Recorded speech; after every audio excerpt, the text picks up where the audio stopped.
As rochas ígneas, também chamadas de magmáticas ou endógenas, são formadas a partir da cristalização do magma, e que é uma mistura silicatada complexa. Elas podem ser formadas no interior da crosta ou na sua superfície, sendo assim chamadas de rochas intrusivas ou extrusivas.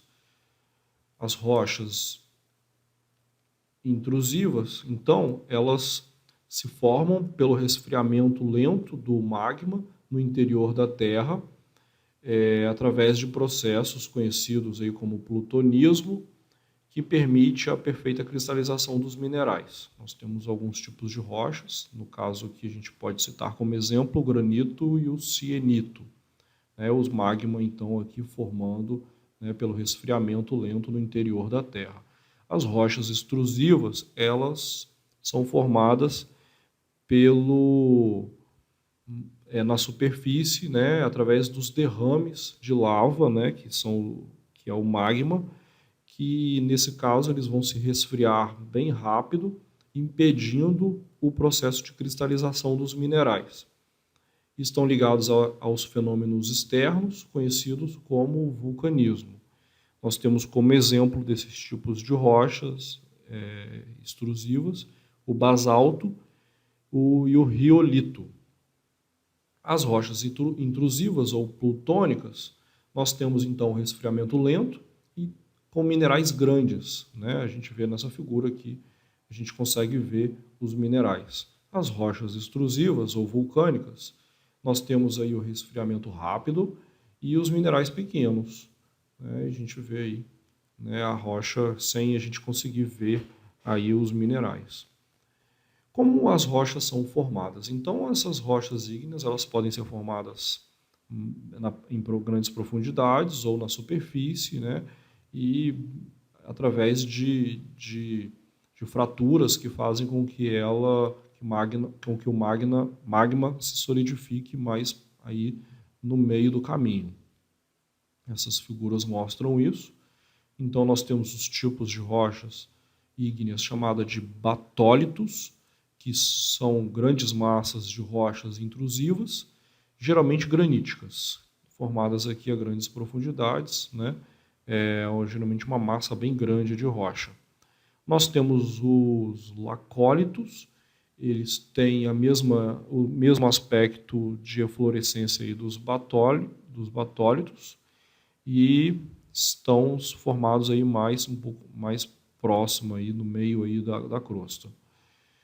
Os estuques, eles são semelhantes também aos batólitos, porém eles aparecem em menor proporção. Então lá há grandes profundidades, mas em menores proporções.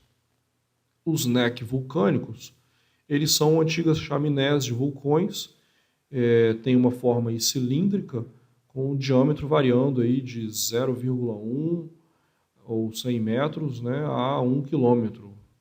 Então ele vai apresentar aí, próximo aí da superfície. Os diques ou silos são placas, sendo que os diques são verticais e o sil horizontais. Eles se encaixam entre as camadas de rochas através da injeção de magma,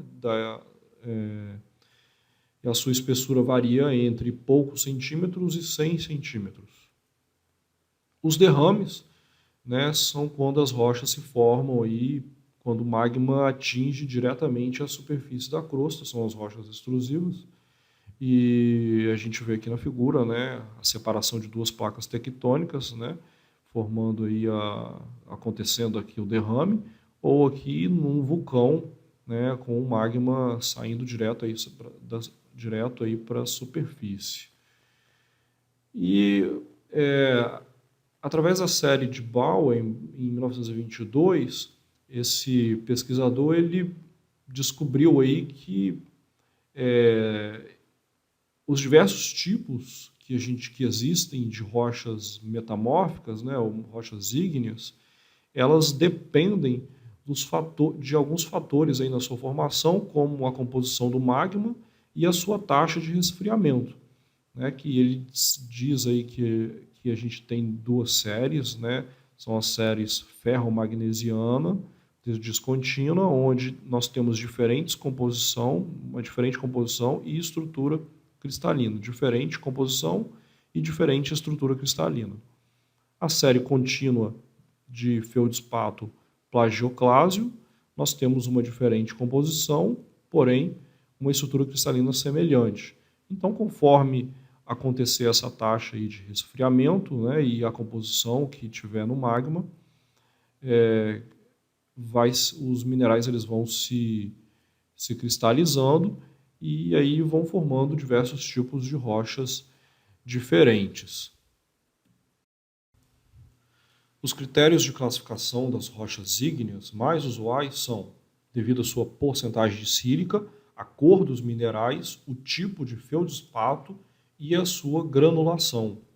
Com relação à porcentagem de sílica, nós temos aí as rochas chamadas de ácidas, quando a gente tem mais de 65% de sílica. Entre 52% e 65%, nós temos as rochas intermediárias ou neutras.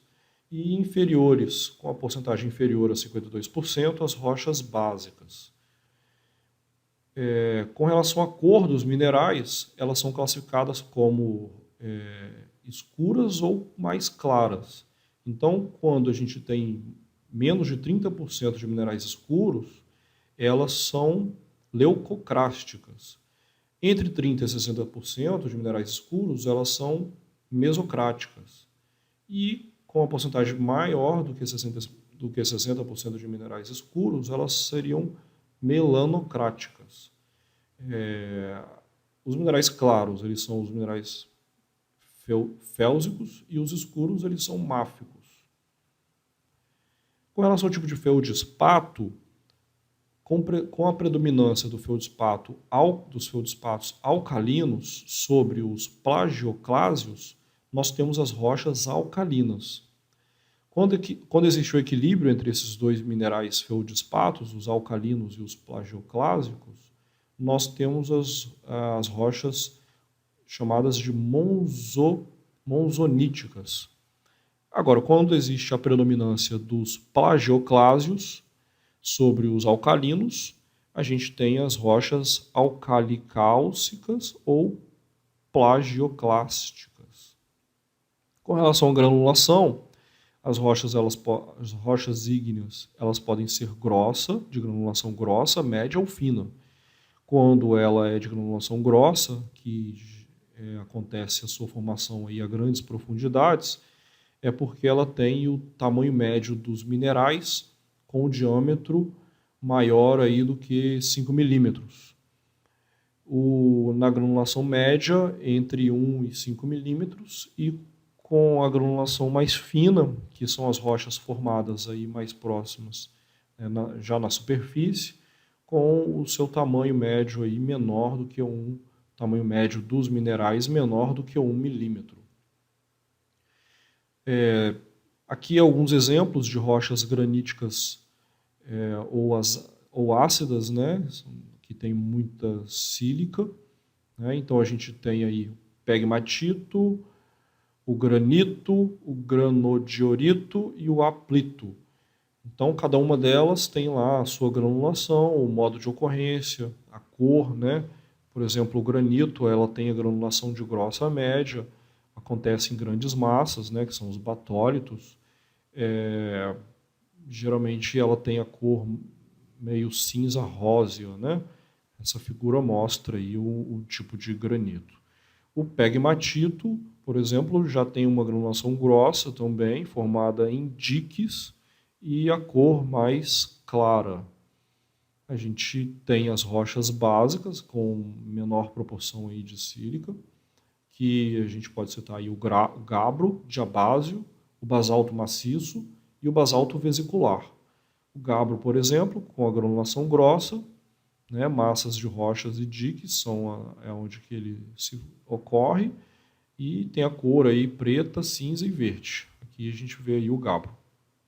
O basalto maciço, por exemplo, a modo de ocorrência são os derrames.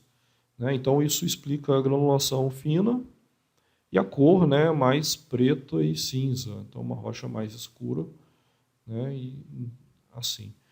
Bom, as rochas intermediárias com uma quantidade intermediária aí de sílica, nós temos aí o cianito e os tinguaíto e fonólitos. O cianito tem a granulação de média a grossa, a ocorrência dela é em intrusões e tem tons de cinza.